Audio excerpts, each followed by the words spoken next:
At the auction, my fiancé's junior assistant accidentally raised her paddle twice. The first time, she outbid the client's wife by a mere 300 and snatched away the necklace she wanted. Facing Michael's criticism, she stuck out her tongue. Her husband is always making things difficult for you. I just wanted to teach her a lesson. She was arrogant and rude, yet she defended Michael at every turn. It made Michael chuckle. The second time, she used an aggressive bid against me as well, blinking innocently in my direction. Pink doesn't suit someone your age anymore. Why not let me have it? As the bidding climbed round after round, Michael sighed helplessly. Ruth, your skin tone doesn't really complement Pink. Just let her have it. Chapter 1. This wasn't a particularly large auction. Most of the items wouldn't even reach 8 figures in value. The organizer was the son of one of our business rivals. Having just returned from studying abroad, he decided to hold a charity auction. To support his son, the rival personally delivered an invitation to me. Otherwise, I wouldn't have attended. What I hadn't expected was that I would run into Michael here. Congratulations to CEO Wu of ASTRA Technology for winning this item with a bid of 6,300,000. The auctioneer's hammer fell for the third time. Nina stood up and gave a slight bow in the direction of Mrs. Han. Mrs. Han, who was known for her good temper, wore a rare expression of cold displeasure. Whispers immediately spread through the room. Who bids like that? Only 300 more? Everyone knows Mrs. Han has been exhausted lately because of her husband's mistress. She did that on purpose, didn't she? Michael frowned. Even he felt that Nina had gone a bit too far. But Nina merely stuck out her tongue. Her husband is always delaying project payments. I just wanted to teach her a lesson. So what if it's only 300? I happen to like the number 3. Her voice wasn't loud, yet it was enough for everyone to hear. Mrs. Han's expression darkened even further. Looking at Nina's arrogant and ill-mannered behavior, Michael actually laughed. You really are something. Don't be so willful next time. Eva, who was sitting beside me, couldn't help glancing at me. Boss. This. I withdrew my gaze and lifted the cup of coffee that our rival had personally prepared. The aroma was rich, and the latte art was beautiful. Unfortunately, I no longer had any appetite for it. The next item was soon brought onto the stage. A pink diamond necklace. The starting bid was 3 million. Ava immediately raised her paddle. This was the item I had come for. The price was reasonable. Even if I paid 10 million for it, it would count as doing our rival a favor. Besides, since I was planning to ruin his event later, I ought to offer some compensation first. By the time the bidding reached 8 million, very few people were still participating. Everyone moved in the same social and business circles. People saw each other all the time. Most bidders only raised the price symbolically. Very few would keep pushing the bid higher. The auctioneer had already brought the hammer down twice, but just as the third strike was about to fall, Nina raised her paddle again. I'll match any bid. The moment the words left her mouth, every eye in the room turned toward her. An unlimited matching bid was rarely seen in their circle. Unless people were competing out of spite, almost no one chose to bid that way. It was the kind of move that hurt others while bringing little benefit to oneself.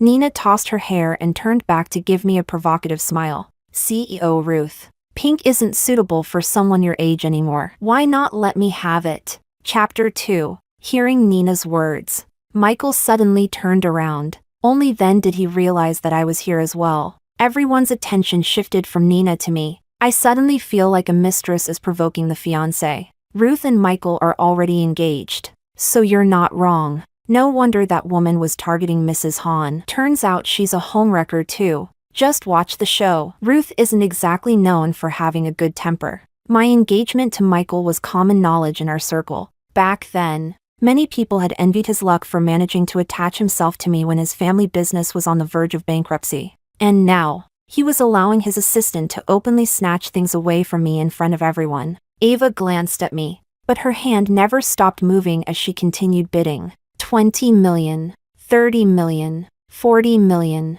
Michael's expression grew darker and darker. According to auction rules, once someone declared an unlimited matching bid, they could not stop regardless of how high the price went. As the price climbed to 50 million, Michael suddenly stood up. Ruth, enough. I raised an eyebrow. Not even close. In less than 20 seconds, Nina had completely lost her earlier arrogance. Listening to the auctioneer call out the escalating prices, her face grew paler and paler. Michael walked over to my side and forced a smile. "Ruth, stop bidding." I looked up at him. To be honest, Michael was indeed handsome. Otherwise, someone as hard-hearted as me would never have softened toward him. When the Wu family was facing bankruptcy, he had begged everyone in a city for help before finally coming to my doorstep. In his darkest hour, I was the only one who reached out a hand. He said that if I could save his family, he would do anything. He also said that I was not only his lover but also his benefactor, and that he would never betray me for the rest of his life.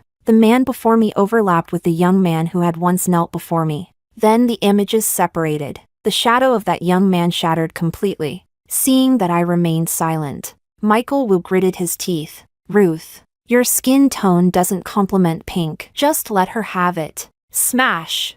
I hurled the coffee cup straight at Michael's head. The ceramic cup split open a wound on his forehead. Blood mixed with coffee immediately stained his white shirt. "Ah, what are you doing to him?" Chapter 3. Nina screamed and rushed over. She frantically tried to wipe the coffee stains from Michael's clothes. When she saw the wound on his forehead, her eyes turned red with distress. "You vicious woman! How can you be so cruel?" Before she could finish speaking, Ava handed me her own coffee. "Ah!" Another scream rang out. Ava had unusual tastes and loved hot American coffee. The cup had just been served moments earlier. Nina's skin instantly turned red from the scalding liquid, and her carefully styled hair became a complete mess. Her white evening dress suffered the same fate. Covered in coffee stains and looking utterly miserable, she and Michael actually looked quite well matched. I took the bidding paddle from Ava and raised the price again. 100 million. Michael, who had been checking whether Nina was burned,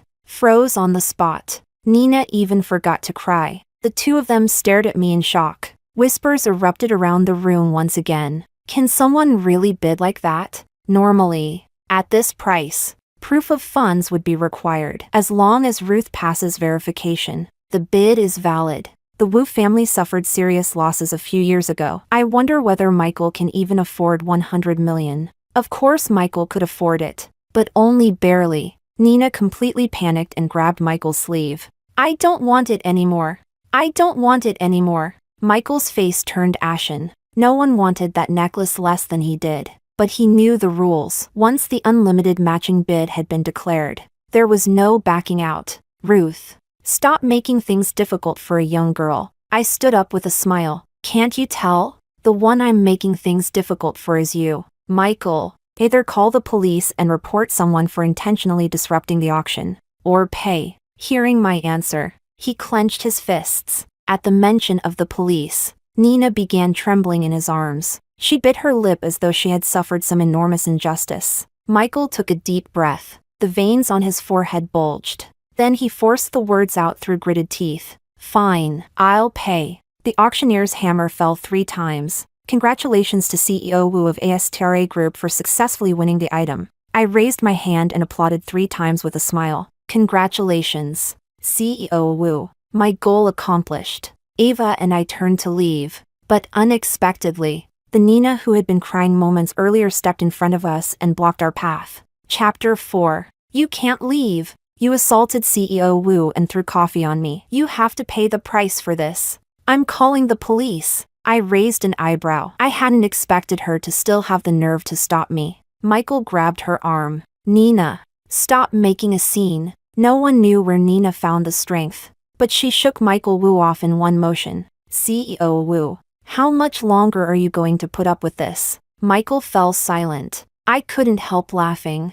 I had no idea what kind of drama the two of them were trying to perform. As if encouraged by his silence, Nina pointed at me and shouted, "You old woman, do you even realize that CEO Wu got tired of you a long time ago? He's a person, not some dog you keep on a leash. Do you really think he loves you? He'll never forget the humiliation you put him through. Because of you, people outside keep talking nonsense. Some even call him a kept husband." Growing more emotional, Nina looked around at the crowd, seeking validation. No man could ever accept a woman like that, right? The room instantly fell silent. Then a snort of laughter broke the quiet. "If a woman spent that much money on me, I'd even take her last name. Someone immediately chimed in. Exactly. As if pride were worth that much money. That's over $1 billion worth of support. How many people's self-respect could that buy? Nina froze in place, looking utterly ridiculous.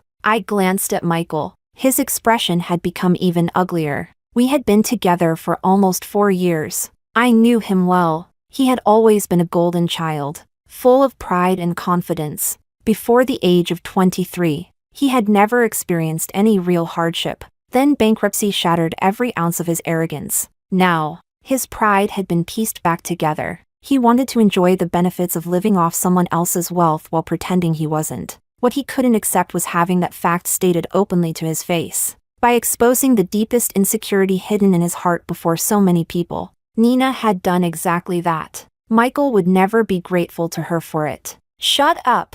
Nina jumped at Michael's roar. She blinked helplessly, completely at a loss. Looking at her expression, Michael ultimately couldn't bring himself to be harsh with her. Lowering his head, he grabbed her wrist and tried to leave. Ruth, this was my fault today. I'll come apologize to you tomorrow. Ava raised an arm and blocked his path. This lady insulted Ruth. She can't leave yet. I curled my lips into a smile. Ava always understood me best. Ever since I became an adult, no one had ever insulted me without paying a price. Michael closed his eyes. Apologize. Nina stared at him in disbelief. Apologize. Tears streamed down Nina's face. I'm sorry. Michael looked at me deeply before turning toward the exit, but Ava blocked him again. CEO Wu. Now it's your turn. Michael spun around. Ruth, don't push this too. Smack. Before he could finish, my slap cut him off, watching the clear handprint appear across his face. I couldn't help smiling. This was excessive? I hadn't even started doing the truly excessive things yet. I accepted the wet wipe Ava handed me and carefully cleaned the fingers that had touched his skin. You think we can still continue like this? Hearing that, Michael stared at me in disbelief. What do you mean, Ruth? Is something this small really worth all this? Nina is my assistant. She only came with me because she wanted to broaden her horizons. You've already hit people. You've already made a scene. What more do you want? What more did I want? Ruth, was not a philanthropist. Of course I intended to make him return everything he had taken from me, with interest. I stepped forward until my face was inches from his. Michael, I've heard the story of the farmer and the snake since I was a child. Do I look like the farmer to you? Perhaps my gaze was too aggressive, because Michael instinctively took a step back. Why, what do you mean? If you think my money humiliated you so much, then pay it back. I have always known how to take things and how to let them go. Love can be thrown to the dogs. Money cannot. Chapter 5. When I stepped out of the venue, a light rain had begun to fall. The weather in a city changed without warning. Before the auction started, the sky had been perfectly clear. Holding an umbrella, I lit a cigarette in the rain. Through the swirling smoke, I seemed to see Michael as he had been when he first came to me. The rain that day had been much heavier than this. Spring had only just arrived in a city, and the grass had not yet fully turned green. Michael wore thin clothes, and all the pride and elegance he usually carried had vanished.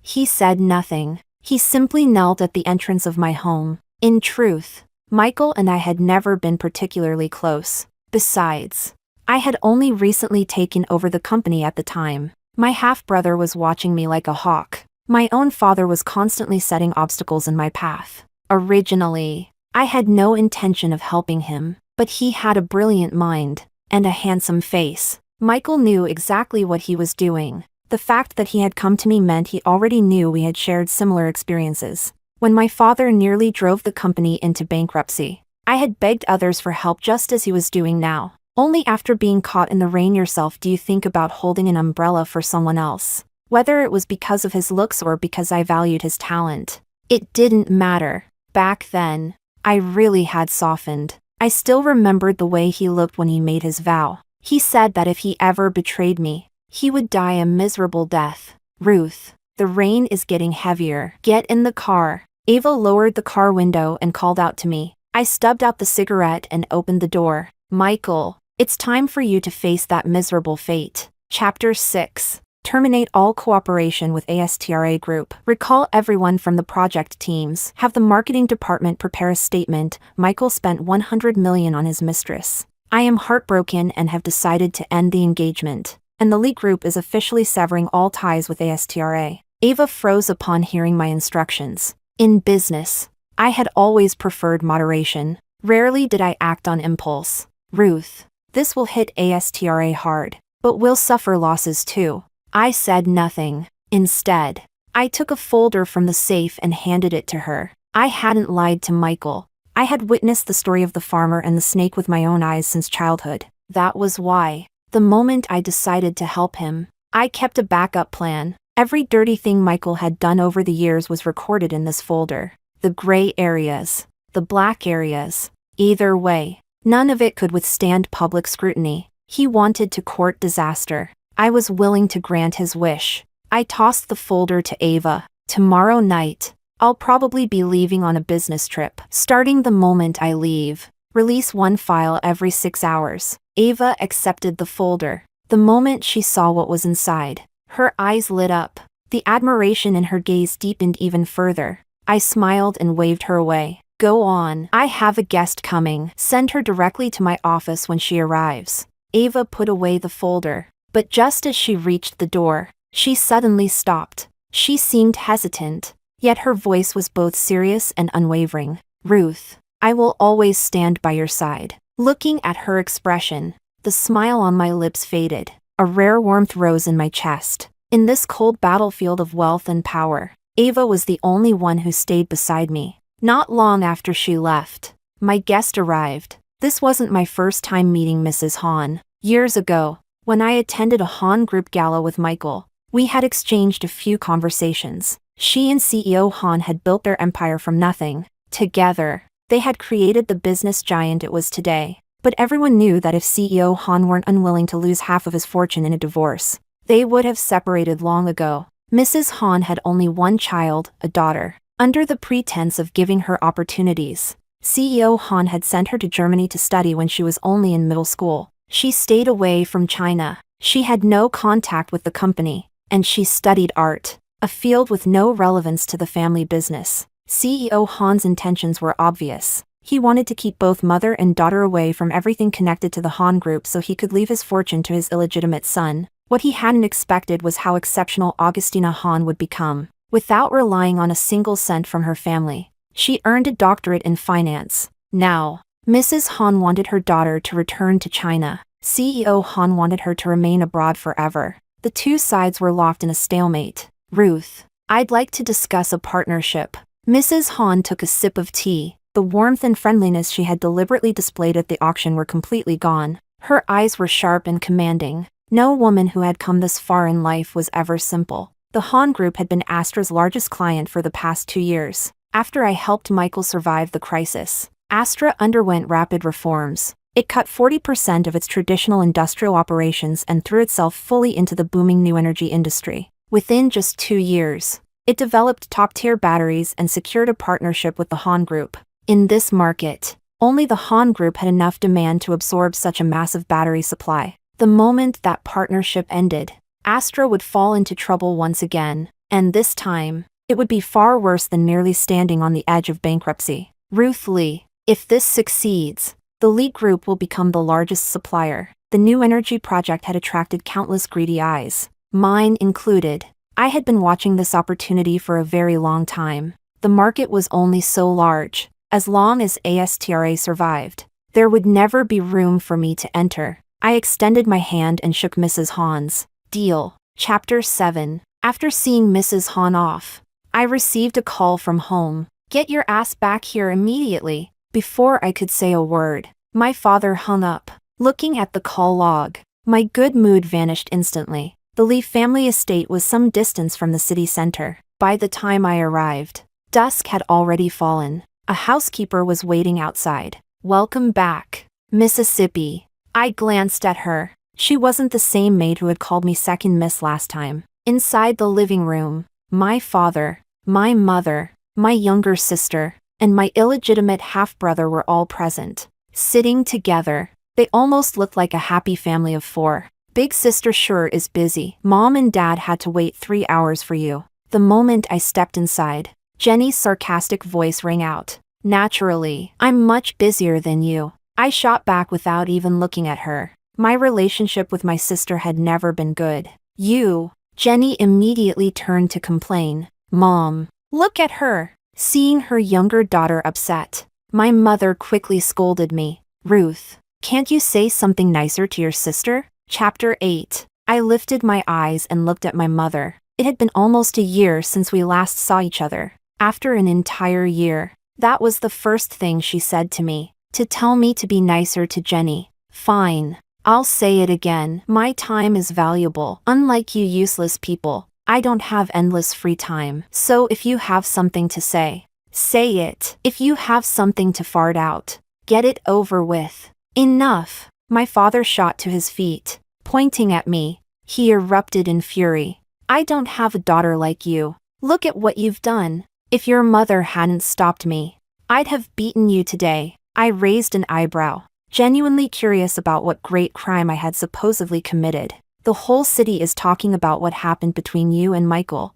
Everyone keeps asking me what's going on. What nonsense about the Lee Group cutting ties with ASTRA? How dare you say something like that? Ruth, this is the business world, not some childish game. Withdraw that public announcement immediately. You couldn't even keep a man interested and let an assistant steal him away. If you're not capable enough, then hand Michael over. Do you think ASTRA is still the same company it was 4 years ago? Because of your stupidity, the Wu family has completely recovered. If you keep acting like this, you might as well hand over the company now. Otherwise, sooner or later you'll destroy it yourself. He launched into a passionate tirade. By the time he finished, his face was red from the effort. I frowned. From all that yelling, I extracted 2 important pieces of information. First, hand Michael over. Second, hand the company over. As for whom they wanted me to hand it to, I turned toward my illegitimate half-brother,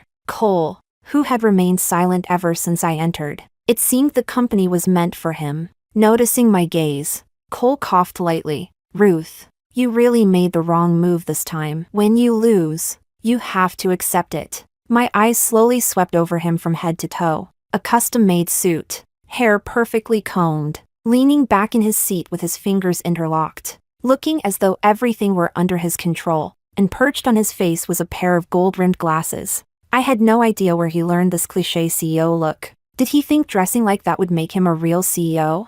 I hated that expression more than anything. I grabbed the crystal ashtray from the coffee table. Bang! The crystal ashtray slammed directly into his head. The impact was so powerful that Cole didn't even manage a scream before collapsing into the sofa. The gold-rimmed glasses he used to look sophisticated shattered into pieces. I looked down at him from above. Cole, if you run your mouth and get hit for it, then accept that too. What gave him the right to lecture me?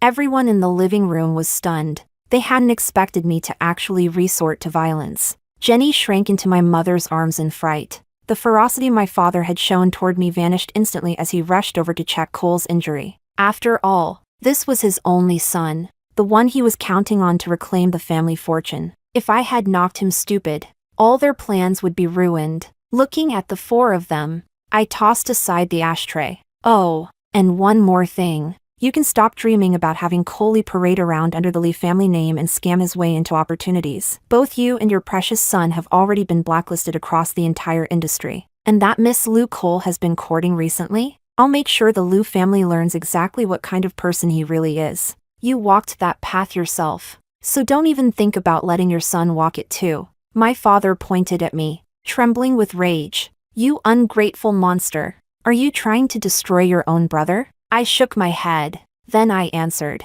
slowly and clearly, Dad, I'm trying to destroy all of you. Chapter 9. To avoid actually giving my father a heart attack and ending up accused of patricide, I decided to leave the estate first. What I didn't expect was for my mother to chase after me. She grabbed my hand, acting as though we were a normal mother and daughter. Ruth, I really wanted to have a proper talk with you today. I know you had feelings for Michael, and things ending up like this must be painful for you. But you have to think about the bigger picture. You invested so much money into the Wu family. Are you really willing to watch all of it go down the drain? Michael is successful now, so it's only natural that he has a bit of a temper. And honestly, I know your personality isn't exactly easy either. The two of you were never a good match. But look at Jenny. She's gentle and sweet-tempered. You know she likes Michael. Why let a good opportunity go to outsiders? I looked down at the hand gripping mine. We had never been close. It must have been difficult for her to force herself to flatter me for Jenny's sake.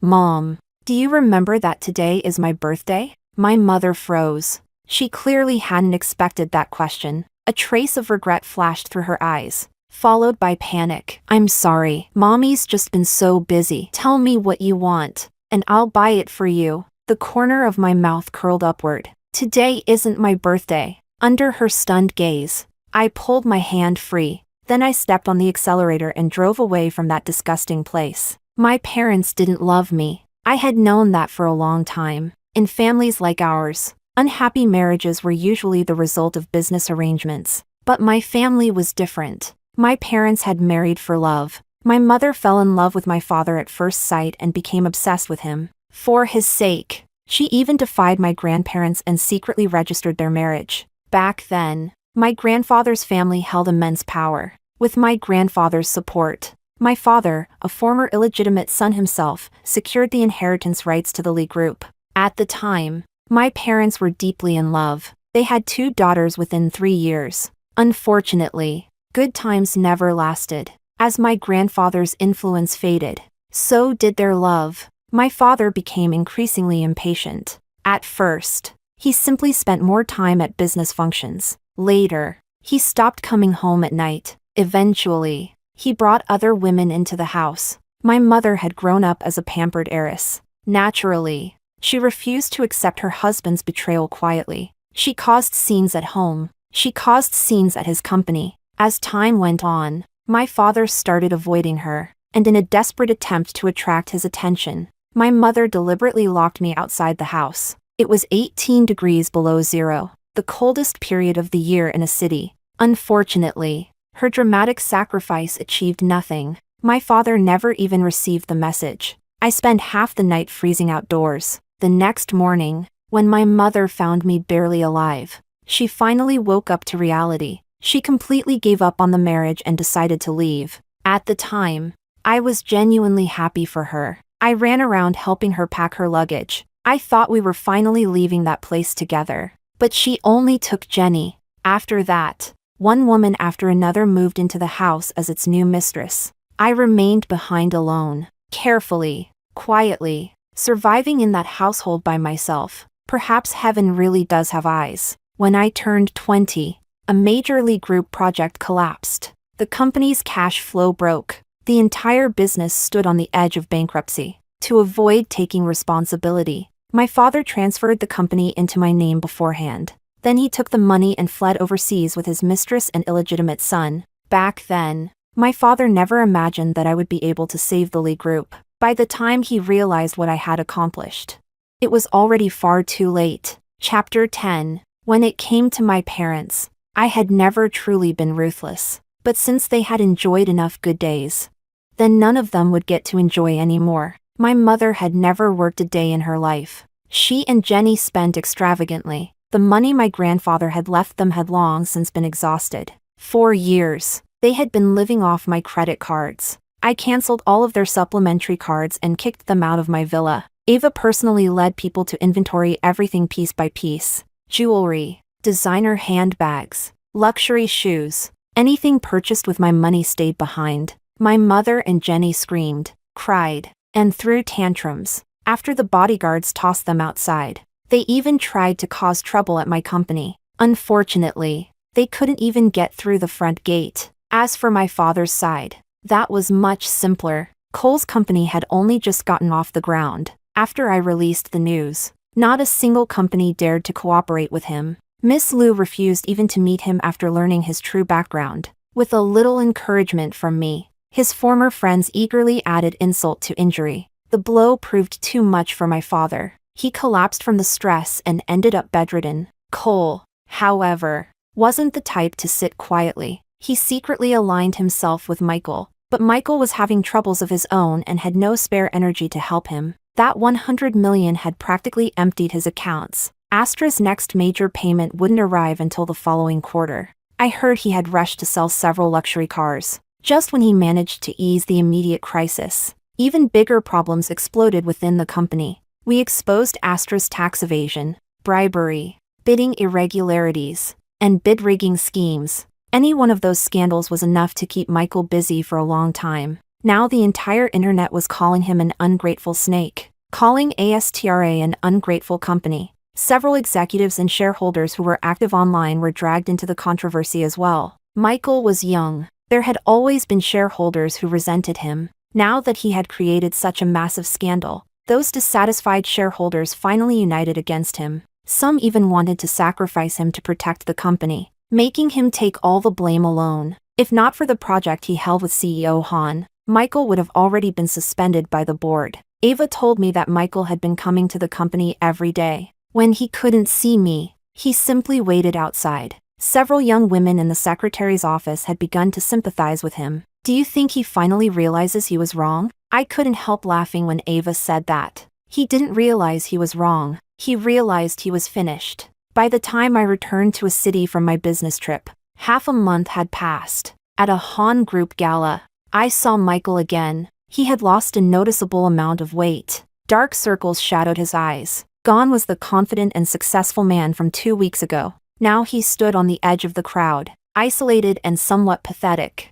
Augustina followed my gaze. So that's your ex-fiancé? Honestly, he's pretty underwhelming. I took a sip of wine. She wasn't wrong. He was underwhelming. Thinking she had touched a sore spot, Augustina patted my shoulder. Hey, everyone has terrible taste sometimes. I know plenty of younger guys who are much better than him. I'll introduce some to you later. I laughed. Sounds good. During this business trip, I had fully witnessed Augustina's capabilities. She managed to excel at both academics and romance. In only half a month, I had met 3 different boyfriends of hers. Michael also noticed us. Many executives from related industries had been invited to the gala. Under normal circumstances, given my relationship with Michael, I wouldn't have been invited. That was why he looked especially surprised when he saw me. Ruth, what are you doing here? I swirled the wine in my glass. The Lee Group is also one of CEO Han's potential suppliers. If you can be here, why can't I? Michael froze. Only then did he remember that I was also in the battery business. He grabbed my hand and lowered his voice. We need to talk. You know my relationship with the Han Group. You don't stand a chance. I know several excellent clients as well. If you're willing to talk to me, I can introduce them to you. Chapter 11. Not necessary. Augustina answered for me. The conversation was interrupted, and Michael turned toward her with obvious irritation. But the moment he saw her face, he froze. Why are you here? I had almost forgotten. Michael had seen photos of Augustina before. According to CEO Han's plans, Augustina Han was never supposed to appear in China. Michael immediately sensed that something was wrong. His eyes swept across the room. Only then did he realize that CEO Han, the host of the event, was nowhere to be seen. What is going on? I smiled. The moment he saw that smile, his heart sank. His contract with the Han Group was the last bargaining chip he had left. If he lost even that, there would truly be no possibility of a comeback. I stepped closer and spoke softly. Michael, do you remember the promise you made? In just a few seconds, sweat covered his forehead. His voice trembled. Ruth, I was wrong. There's nothing between me and that assistant. I was confused. It was my fault. I raised a hand and cut off his confession. You said that if you ever betrayed me, you would die a miserable death. He stared at me in horror. I walked past him and took Augustina's hand, but after only 2 steps, a loud thud sounded behind me. Bang! Michael had dropped to both knees. Ruth, I love you. I can't live without you. Please forgive me. The shout instantly drew everyone's attention. Whoa, what's CEO Wu doing? If you're going to confess your love, at least pick the right place. Among the guests were several people who had attended the auction. You don't know? A while ago Michael stole a necklace Ruth wanted. Looks like the lovebirds had a fight. Then he deserves it. Still, Kneeling in public like this? Michael must really be devoted. Hearing the crowd's reactions, Michael seemed encouraged. He shuffled forward on his knees until he reached me. His eyes overflowed with what looked like deep affection. Ruth, I promise I'll replace every female assistant with male ones. I'll never let you misunderstand me again. Let's stop fighting, okay? Michael had knelt before me twice. The first time, he received real money and real help. The second time, he still dared to hope for my forgiveness. Did he really think a man's knees were made of gold? Just then, a female voice shattered the atmosphere. Michael, what are you doing? Nina rushed over. Is she making things difficult for you again? She pointed at me. You're unbelievable. Can't you just leave us alone? Michael doesn't even love you. Smack! Shut up. Chapter 12. Nina's voice abruptly cut off. She covered her face and turned around in disbelief. Michael, you hit me? Not just Nina, everyone present widened their eyes in shock. Michael had actually hit a woman. Augustina couldn't help poking my arm. Your taste in men is truly terrible. The disdain in her voice was impossible to hide. For some reason, I suddenly felt a little embarrassed. Tears rolled down Nina's cheeks one after another. Around her neck still hung the outrageously expensive necklace that had once symbolized their so-called love. Covering her face, she demanded hysterically, I've always looked out for you. When your mother was sick, I was the one who took care of her. And you're hitting me? What nonsense are you talking about? Michael hurriedly tried to distance himself. I won't allow you to drive a wedge between me and my fiancé. He grabbed my hand. Ruth, don't listen to her. She's imagining things. She's lying. Before I could react, Nina grabbed Michael by the collar. I'm lying? You were the one who said you never loved Ruth. You said you only valued her abilities. You said you'd been fed up with her for a long time. You told me all of that yourself. And now suddenly I'm the one who's lying? Under the shocked gaze of everyone present, Nina punched Michael square in the face. Then she tore the necklace from her neck and hurled it at him. Spit! I was blind to fall in love with someone like you. Michael, you're not worthy of being called a man. With that, Nina turned and walked away. She looked delicate and slender, but apparently she packed quite a punch. The blow sent Michael crashing to the floor. For a moment,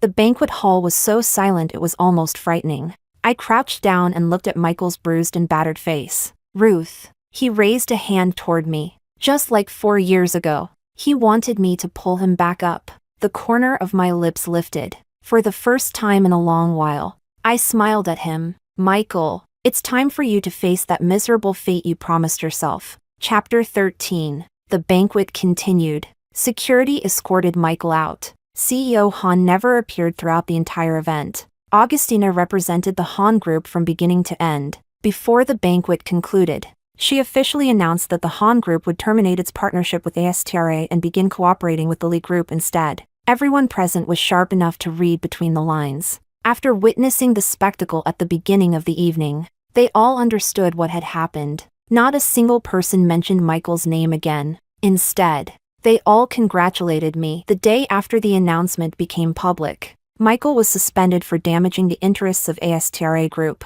in the massive corporation that ASTRA had become. Not a single shareholder spoke in his defense, and suspension was only the beginning. A series of investigations would soon follow. Based on the evidence I had released, 7 or 8 years in prison would not be surprising. I also poached his entire research and development team. The years of effort he had poured into building his empire ended up benefiting me instead. His downfall was almost tragic. No one had expected things to spiral this far because of an assistant. Still, the person who suffered most wasn't Michael. It was Cole. He had been counting on Michael to help him make a comeback. Now even that last hope had vanished. Later, my father came to see me again. He looked several years older. His hair had turned noticeably whiter. For the first time, he even seemed genuinely remorseful. He shed a few tears in front of me. How ridiculous. A man who had spent his entire life manipulating people's feelings was suddenly heartbroken over losing his daughter's affection. Clearly, brute force hadn't worked. Now he was trying the pity tactic. I didn't expose him. Instead, I gave him and Cole a chance. The company was opening a new branch in Africa. I told them that if both of them worked there for a full year, I would return the company to my father. He made me confirm it over and over again. He even insisted that I put it in writing. In the end, he and Cole boarded the plane happily. I personally went to see them off, because I knew they would never come back. My mother tried the same pity tactic. She was far better at it than my father. When I visited her, she couldn't even get out of bed. She lay in a shabby basement apartment, her face pale as a ghost, holding my hand weakly. She said, "Ruth, Mommy doesn't know how much longer she has to live. I know I've failed you. I won't be able to make up for it in this lifetime. I'll have to carry that debt into hell. But your sister is innocent. The mistakes I made shouldn't be taken out on her." As soon as she finished speaking, Jenny threw herself onto her mother and burst into tears. I stared at the two of them expressionlessly. If I hadn't known she merely had a cold, I might have thought she was actually dying. I stood up and smoothed out the wrinkles she had left on my shirt. "When you're dead, the debt dies with you. We can talk about it then." The two crying figures froze. My mother abruptly looked up. "You really want me to die that badly?" Looking at her face, I said nothing. For years, there had been questions I wanted to ask. Why? Why had she only taken Jenny with her? Why hadn't she taken me too? Or, if she could only choose one child, why not take me and leave Jenny behind? But as I looked at her now, I no longer wanted answers. I had always known them. Wasn't it simply because she didn't love me? I had known that all along. When you and Jenny left me behind, you should have known this day would come. Mom, don't appear in front of me again, because if you do, I honestly don't know what I might do to you. Ignoring their cries, I opened the door and walked away. Before saying those words, I thought it would hurt. I thought it would tear me apart. But the only thing I felt now was relief. Ava had been waiting outside the entire time. When she saw me come out, she let out a breath of relief. Then she looked at me carefully. "Augustina just called. She wants to invite you out for hot pot tonight." I rubbed my temples. After signing the contract with the Hahn Group, I had been so busy that my feet barely touched the ground. Coming here today had already required squeezing time out of an impossible schedule. How could I possibly have time for hot pot? "No," Ava pouted. "Boss, let's go." She looked slightly embarrassed. Augustina also invited 5 handsome younger men. 5? She said 1 for you, 1 for me, and 3 for herself. "So, we're going."